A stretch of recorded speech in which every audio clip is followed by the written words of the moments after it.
We are a podcast for product marketers and B2B SaaS who feel misunderstood of what they do. From someone who truly gets what you do and basically help you feel less like a misfit, being unignorable in your role.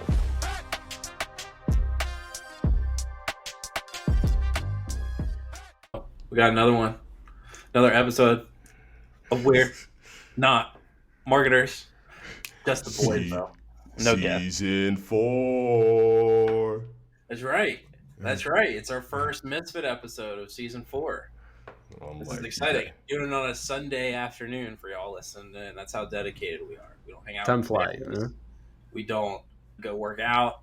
We don't cook long, strenuous meals that take all day to make. Right? We get on the pod. We answer some burning questions. And so, Gab, we got a fun one today. We're going to talk about message testing. Let's go. How excited are you for this? I'm very excited. I feel like it's very timely with what I've been working on. And again, I hope I don't get too much roasted on this episode by you guys. But usually it's fine. Usually you hold back a little bit. I mean, it's the winter up in Quebec. You need the heat. Yeah, exactly. It's starting. Spring is there, but yeah, it's still very much not winter. Still thawing off. Yeah. Well, cool. Then, yeah, I think we're going to jump in, talk about message testing. And I love it for a lot of different reasons. Mainly it's just the rush of seeing the scientific method either play out the way I want to or play out not the way I want to.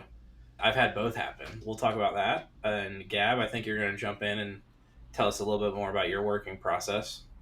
So boys, question to start it off. How many, if you were to take a guess, how many product marketers out of 10 do you think have actually tested a message at least once in their life? Out of 10? Yeah. 1 out of 10. What percentage? My guess is like 3. 3 out of 10, so 30%. I think there's something to take into account because I think a bunch of PMMs would be, oh yeah, we did test our message, but it might be A/B test, which I don't think is a good way for PMMs to test message. It's always dependent on the context. Why do you think that's a good way? Again, for context, I almost been a decade in marketing, and I feel like A/B test is the solution that is getting the most thrown out there for any types of problems.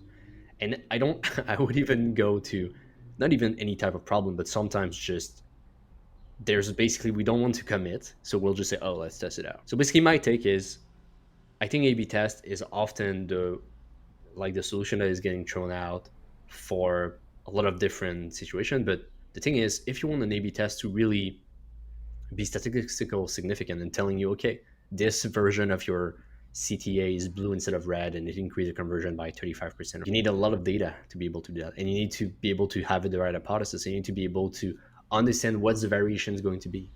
I don't want to go into too much details, but I think oftentimes what's happening is we want to A/B test specific elements, but we don't have like enough volume at all for it to matter. So we're just throwing it in terms of, oh, let's A/B test those subject line of a newsletter with like over 150 like respondent. Like it won't tell you anything. It can tell you some stuff, but ultimately this is not taking the significance of those tests in mind. It might tell you a variation, but I don't think it's something that is worth doing except in specific situation and context when you can actually get something out of it. Yeah, no, that's fair. And I would be in your camp probably too. With that, I don't like A/B tests in terms of, hey, that's going to determine the messaging. You nailed it. Takes a lot of data and normally a lot of time because most people don't have enough people come to their whatever page you want to test. Sometimes it's the home page. A lot of times it's those auxiliary pages that get far less traffic. And I always think, I hate testing visuals. Like, even if the visuals are the exact same, I just testing out a blank canvas, nothing to take your eyes off other than the message, because I think that's what you're testing, right? I don't want your eyes wandering off into whatever's on the right side of the hero or scrolling through the page and part of your decision process, something is getting taken off about a visual. I just want to be focused on the actual message. So I've never been a huge fan of traditional A/B tests either. What about you, Zach? What I'm stuck on is when do I A/B test versus message test? Is there like a one? Is there a right way, or is there a wrong way, or is there a context clues that I should be looking out for? That's a fair question. Again, depends on what you want to say by when you message test, because message test can be like, it can be basically validation of certain elements of your messaging, such as value prop or something else. But it can also be ultimately like different messages from outbound, right? Some salespeople are super happy, but they understand that basically their messaging can just be copy, right? Key elements that you have in a cold email. When for marketing, oftentimes that messaging is how it's going to be consistent across the sales org with sales enablement, how it's going to be very specific when we talk about key features and stuff like that to our ICP. So again, like I think A/B testing is ideal when you try to do, for example, maybe conversion rate optimization. You have a landing page and you already have a baseline. You're like, okay, maybe we can tweak some of the copies, some of the headlines that we know haven't necessarily been working. Maybe we want to be more bold or stuff like that. It's basically ideal to me to scale what's already working. If your goal is, okay, so I want to support my positioning, right? To support my product launches. I want to identify before launching the big guns and going all in. I want to identify, is there a new market or a new segment that find this attractive, that find I'm able to get their attention with? So that's how I would personally differentiate message testing or messaging testing and A/B test. One of them is more scaling and stuff like that, while the other is more around validating some qualitative elements or try to see if there's a nudge before going in a different direction or segment. Mm-hmm. This is bringing me also like a question. When I was working at ShareWeb, we were working on, I think it was a feature launch, and we were processing. I was looking at the brief and I was like just trying to find ways, because my role was like bring revenue, right? Push this SaaS to a whole new level. So I was thinking about that. And then during the brief word and the discussion when that was, how do we name that subject line, right? What title do we decide to go for that feature launch? And I remember someone very senior in the marketing team said, "Oh, let's A/B test it." And I was like, "Dude, we're sending that to 150 people. It won't matter. Can we just commit?" And that's the thing. Most team in those briefs don't commit. I'm sure you guys were part of it too. You're in with a bunch of people, marketing, sales, product sometimes, and you're like, "What's happening, right? Can we just move?" Because the sooner you move, the sooner you ship. The sooner you ship, the sooner you learn. The sooner you learn, the sooner you can improve, right? So I was like, why? Do you have 15 years of experience in marketing? You drop me A/B test on 150 people via a feature launch. What will it change? Why can we commit to something that is linked to our messaging? And ultimately, let's just take a copy that makes sense for whatever reason based on like past data or something, right? So there's always, that's my beef with A/B tests. I heard it so many times in so different occasions that I'm like, at that point, try to understand what's behind a good A/B test and then do the right action. But let's commit and then let's track if there's a way we can improve or a new direction we want to take. So the reason why I'll do a message test is to give confidence to stakeholders to do something versus analysis paralysis. Yeah, exactly. Because like we know that messaging is something that is like we always striving for the perfect version, but perfect version don't exist. And sometimes the lack of waiting for perfection makes us lose ground to the competition. So Well, instead, yeah, let's go ahead. yeah, I was gonna say, yeah, I think you're 100% right. It's like that lack of commitment. It's interesting because I've always looked at messaging as strategy, but then that's always gets muddied with tactical. And I think that's like the root of it is people would never typically go into making decisions like that. Like big strategy decisions. Like they don't take weeks and weeks. They'll look at data and they'll be like, "All right, this is where we need to move to." But there's just something unique about messaging and how it's perceived as a more of a tactical exercise that I think it gets like analysis paralysis far more. And I want to know what you guys think about that because that's just what I've seen in my personal experience.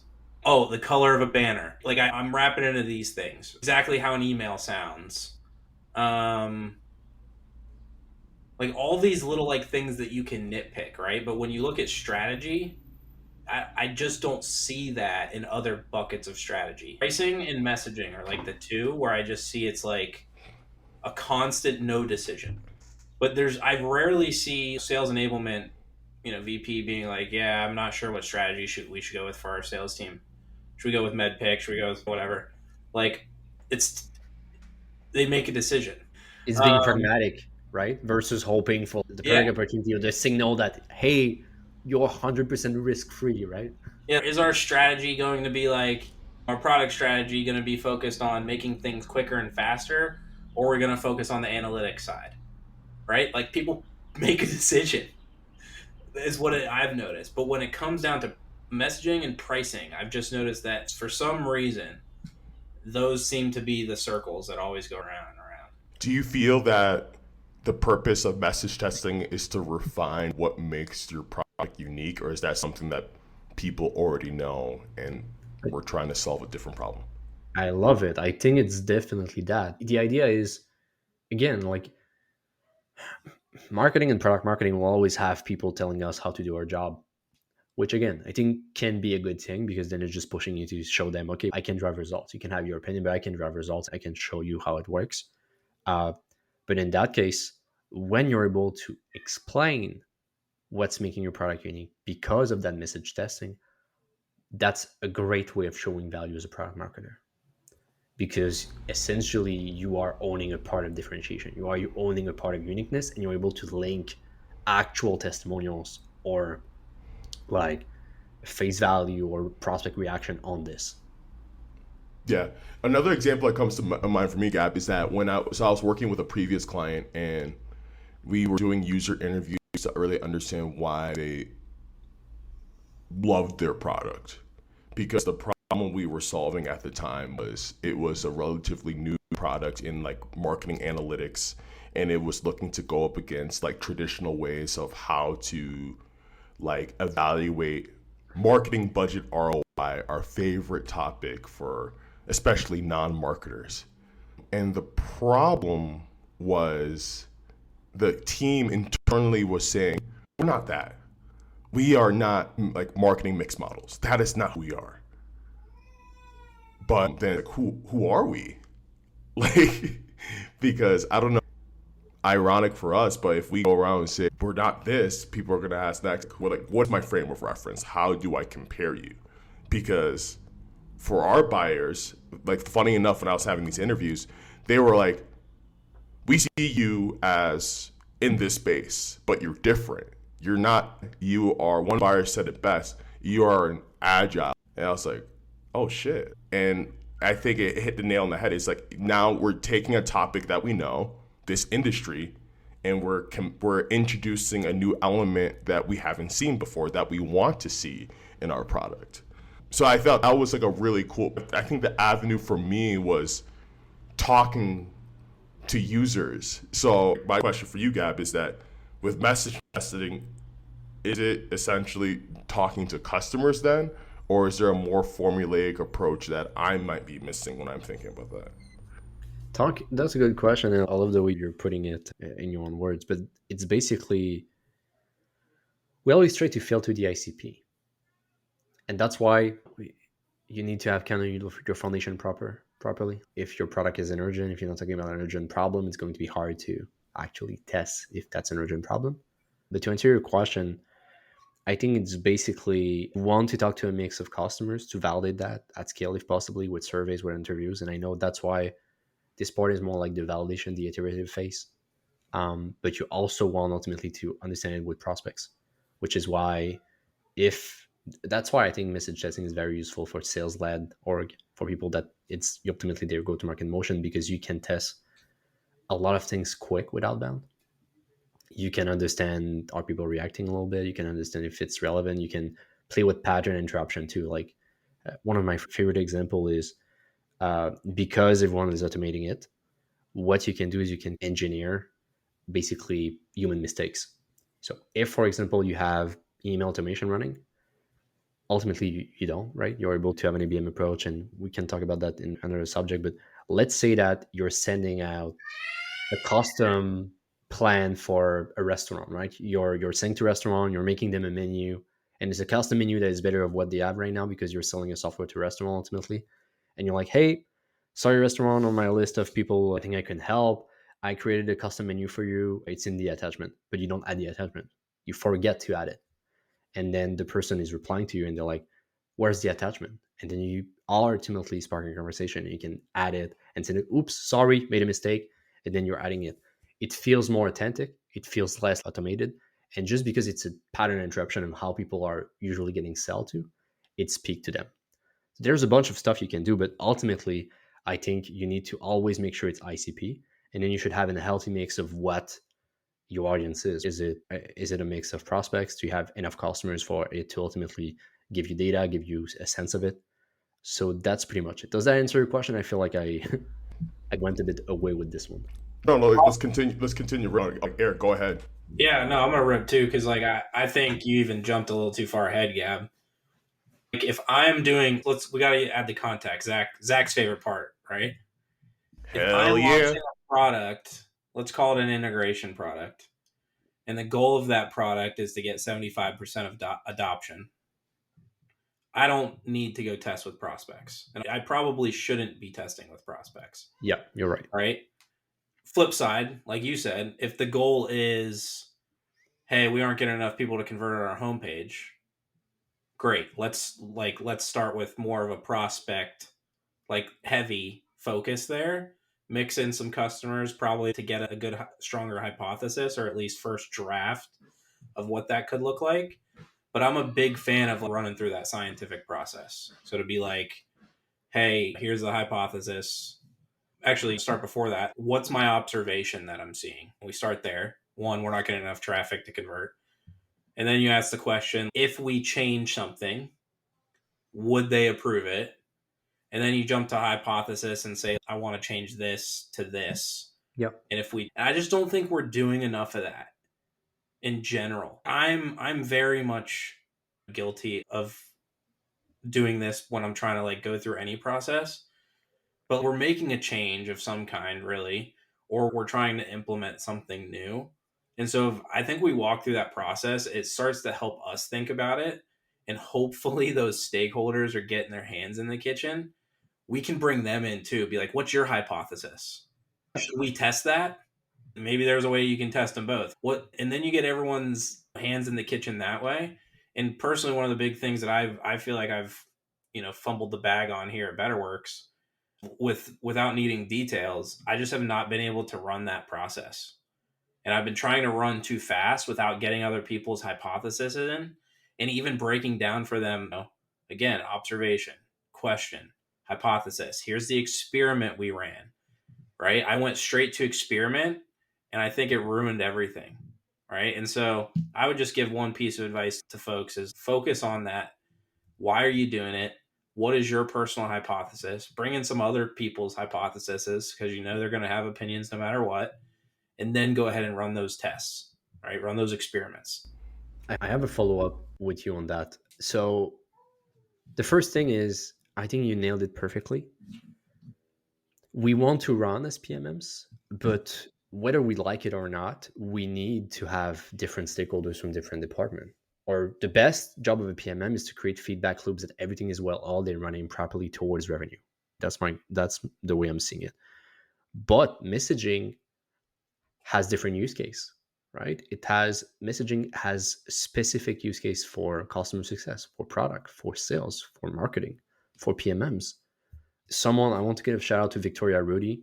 She's writing stuff on messaging that is, I don't know how she does it, but like she's doing it in a way that is so granular and so properly explained. Please check her out on LinkedIn. She's talking Shout out about Victoria. Yeah, she's talking about a lot of way on how you can map.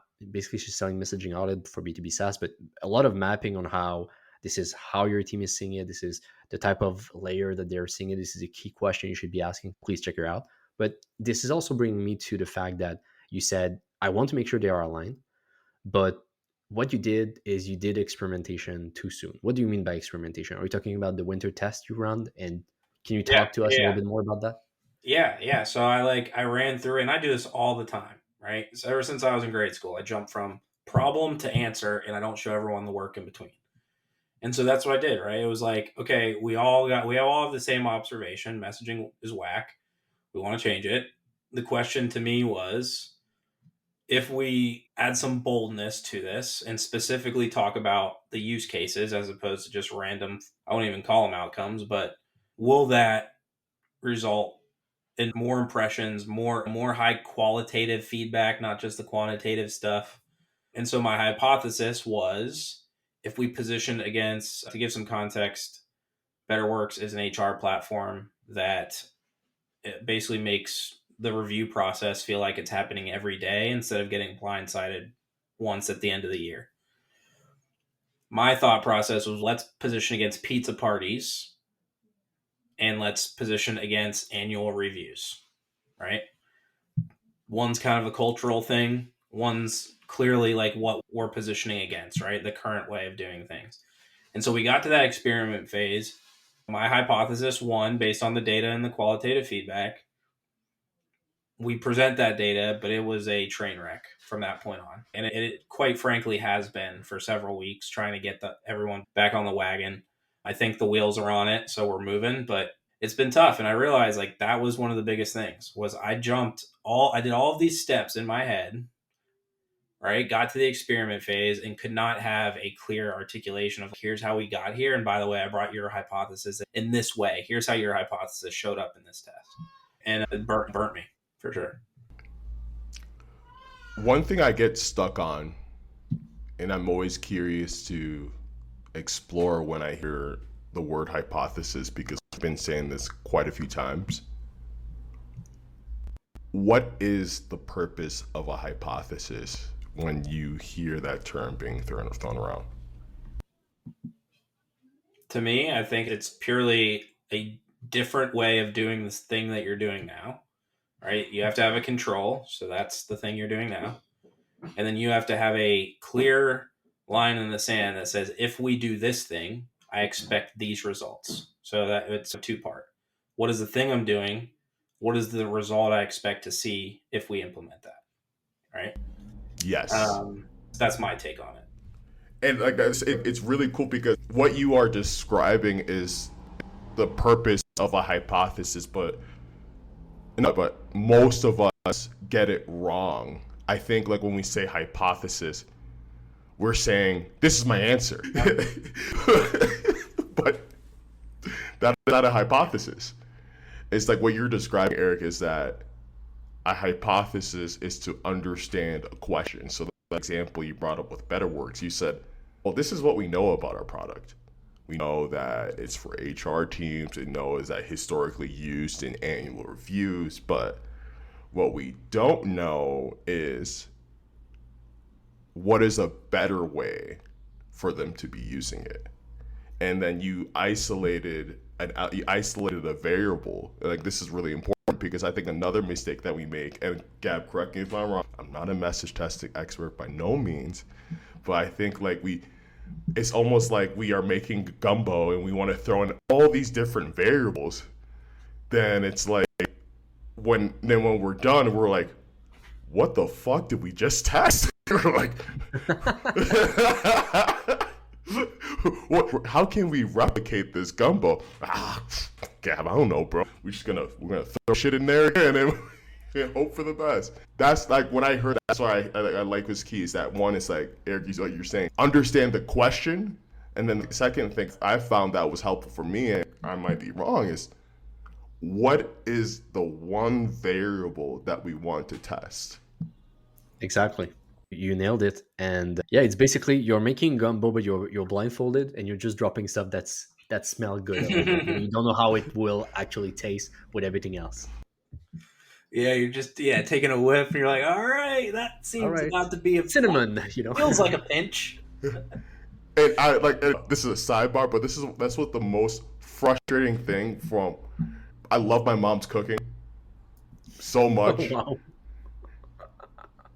And she makes some bomb Liberian. I'm telling you, bomb Liberian food. It's like, why don't you have a restaurant yet? And then I'll ask her. I was like, Mom, how'd you create this? How'd you make this? Well, I put a little bit of this, and I put a little bit of that. Yeah, the classic. And then I'll be like, how many teaspoons?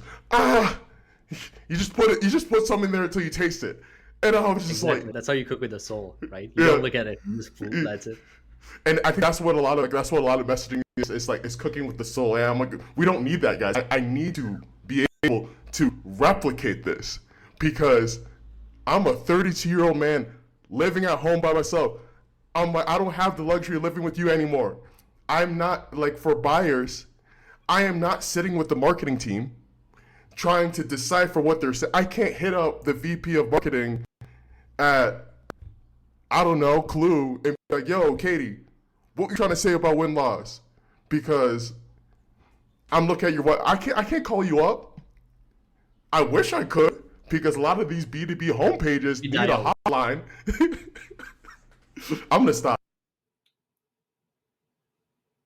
Wow, that's so No good. one could probably see it the whole time. But I'm dying just picturing Zach sitting eating a great, just a great meal, right? And he's so content.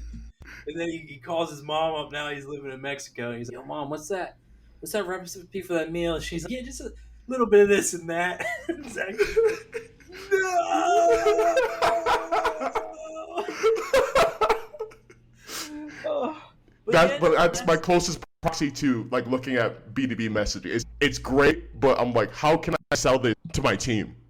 I get it. And not even the selling too. It's what's the stuff that we need to get rid of? Because I'm trying to make some serious change management happen with going from something where we're talking about pizza parties and annual reviews instead of working a better way.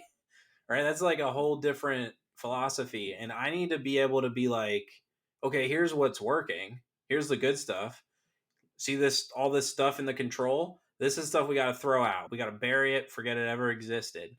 And by not doing what you just talked about, Zach, like me just dropping stuff into the pot as we go, I cannot articulate to the SDRs, the sales team, the actual executive team who are very excited about this project. I can't do any of that if I'm not writing down the ingredients onto what exactly we did to get to the end result. I love it. But I think that's something you need to tread lightly with Winter, right? If you have the budget, I think it's one of the best solution out there. You get those answers ultra fast. Are you shameless plugging right now? Is that what we're transitioning to? Let's go. I'm Y'all shameless. are about to get a master class. If you haven't been paying attention for the last 30 minutes of this episode, lock in. All right? It wasn't a Lock plug. in. I'm just saying, I think Winter is a fantastic tool. I think, of course, you need to make sure you have your foundation, right? What's your urgent problem? Who's your ICP? What key message are you using? What's your positioning ultimately? Because otherwise, it's if we take that example of Eric, the test you did with Better Work, um, we will replace Pizza Party. Are we addressing basically employees are sick and tired of it? Or are we, when we're talking about basically get a eye on the work you're doing and always have a pulse of what's happening with your employees, then we're talking to HR leaders. So I think there's a lot of component that you need to get right. And just to finish that element, the hypothesis to me is basically we want to create a clear, testable, and explanation of why our current messaging isn't working and how to fix it. We want to be able to, okay, what's the root cause?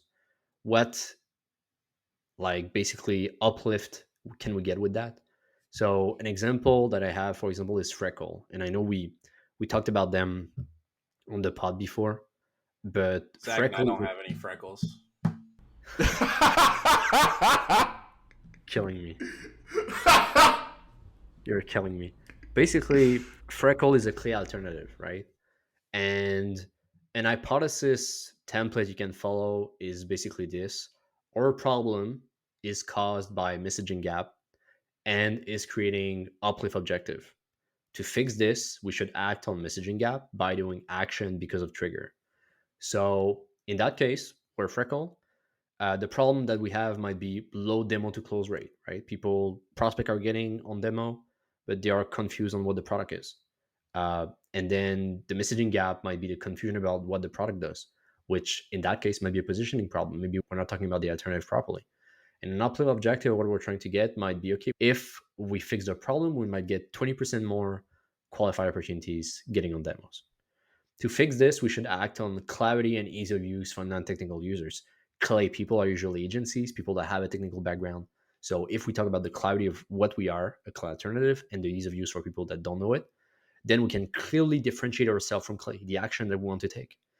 And the idea of where this is coming from, the trigger, is because sales calls recording and social monitoring on Clay, when we're talking to people that are using it, show that prospect understand and struggle on how we compare with them. So when you have that, you're able to already come up with, hey, this is what I believe. I'm really coming with a data driven approach. And I know it's again a buzzword, but it's better than to check data and check those metrics and micro attention and signals than testing opinion and going with the person that is getting paid like 300K a year versus you, right? So last shameless plug, I did a complete message testing starter pack, and I'm talking about this, how to test it properly, how to get there. So you can check it out at message market kit. No, sorry. Fuck. That's why I don't like doing self promotion, because All right, so this was I actually a shameful. This was a shameful plug because he couldn't get his. I'm about to buy that domain now, and I'm just gonna soft launch a photo of Eric and I with freckles, and then Gab's gonna people gonna hit up Gab and be like, "Yo, is this your message test? You got a black dude with measles on here." I'll be like, "Bro, that's not measles. Those are my freckles." Lack of clarity on the freckles URL. in the red wig.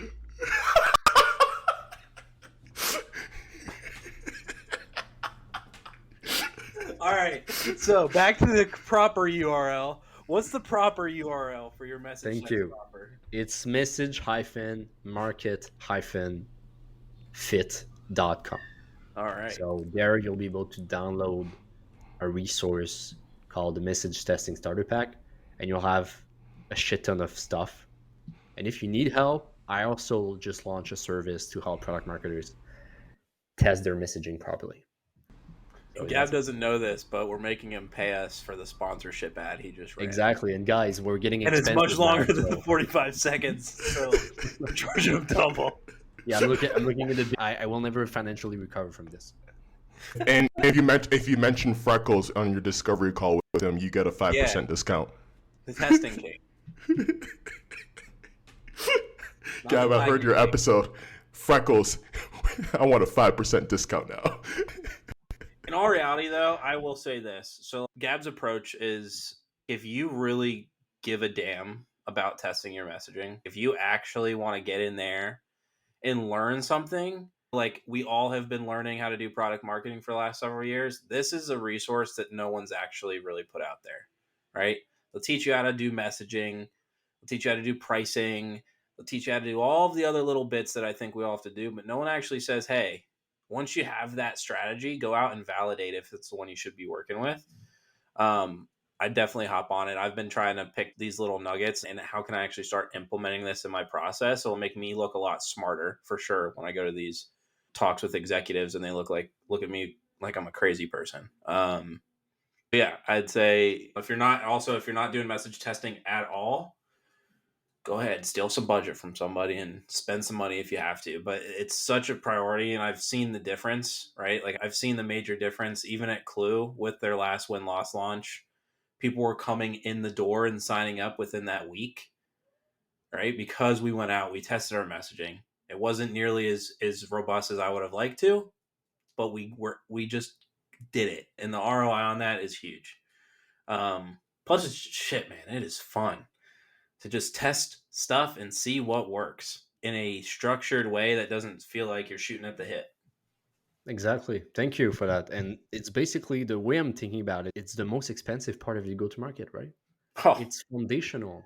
I've seen countless startups running outbound campaigns and trying to get prospects and like posting on LinkedIn and cold DMings and everything, going at me and being like, Gab, why are we not getting results? And I'm like, I've been telling you for weeks that your messaging and your positioning sucks, that we should change this and change that. Like it can be seen as like a vitamin versus a painkiller, but when you take a look at how much money you could potentially lose and that like the increasing cost of opportunity, like if what you're trying to do is get a quick win on how can we actually improve the benchmark and everything else we're putting out there, start with your messaging. Like that's the core element that will deliver you results and everything else. Yeah, I just think you just don't have freckles in your outbound messages. That's why you're not getting. Yeah, add freckle IO and you'll see. We'll get paid a lot more. I'm totally with you. And if you just can't be clear with what you want to say, like what's stopping anybody else in your market from doing it and stealing your customers, stealing your prospects, stealing your business? Like literally just my old company just had to sell to their biggest competitor because they could not figure out their message. They definitely by far had a better product.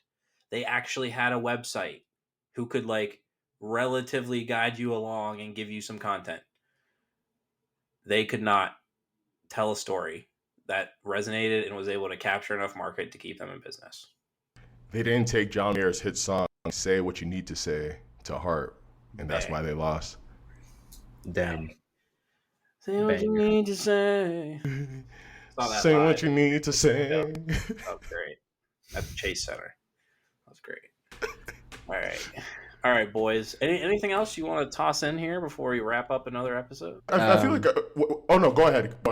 No, I just said I had actually no idea. It's like my body said a noise, but no.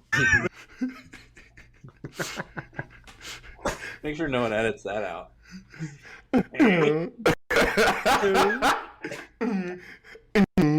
Some of the noises would get. All right, Zach. Anything else from you, man? What's helpful for me, based on what I've heard so far, is that it sounds like with the messaging by itself is to start a conversation, and what we were trying to assess with message testing is the second piece is like what is the best way to start this conversation with our one person, focus on one problem, and like what you said earlier, Eric, was really helpful, is that a hypothesis is to understand that question, not necessarily have an answer, because we don't know the answer. If we did, we wouldn't have message testing, but to understand that answer and identify what is that one variable. So I think the takeaway for me is that when I'm talking with clients moving forward is that when they're saying, oh, it's this and this, I'm like, okay,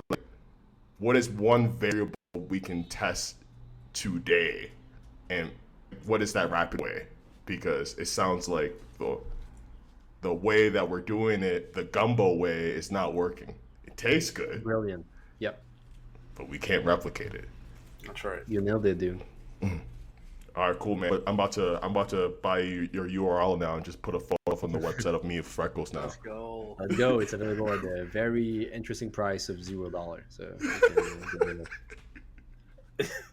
I don't know what the fuck this photo is of this guy with freckles, but I'm buying it. I'm buying it. I need this service.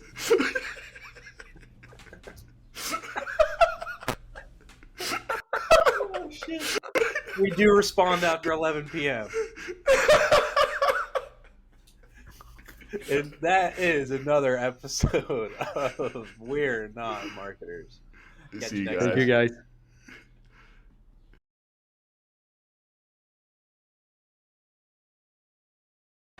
Thank you for listening to We're Not Marketers. If you liked what you heard, please subscribe, review our podcast, and share this episode with other PMMs. Thanks again, and see you soon.